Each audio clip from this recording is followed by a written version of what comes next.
GIS, digital mapping, has been around for decades, so it's quite an old technology, but it's really only been applied to the humanities relatively recently. We do have large data sets that, because of the developments in computer science and in regular standard computers, even laptops, have made this kind of work much easier for art historians. We look at art history across all geographic locations, all spaces and times, and across all media. So we are interested not only in the history of art objects as preserved in museums or historic houses, palaces, but also architectural history, archaeology. All of this is to help make the object itself, the historical object, the spatial object, really much more comprehensible and better to interpret.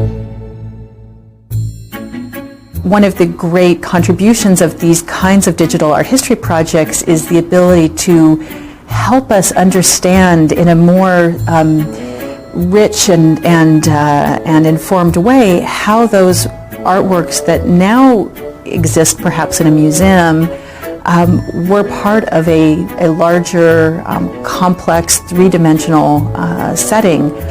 It actually lets you think about how people lived in these spaces, moved through these spaces, how artworks interacted and would have been seen and understood in relationship to one another in their original setting.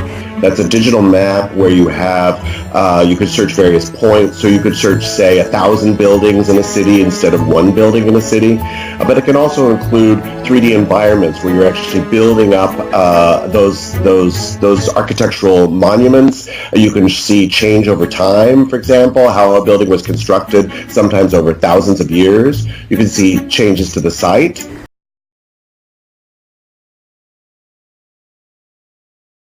Changes to the site. Who lived there?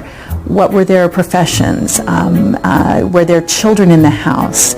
You know, there's lots of really granular data that is available in archives that, you know, can be applied to these digital maps and allow users to ask very new kinds of questions that would have been so challenging and so time-consuming using traditional archival research methods.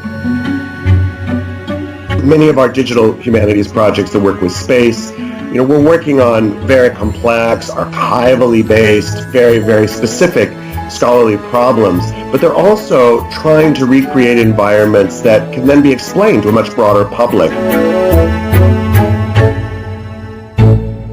Augmented reality really makes that possible, where you can go into a city and you can use your phone or any kind of device, and you can start to layer historical evidence or historical views or historical material onto that physical environment.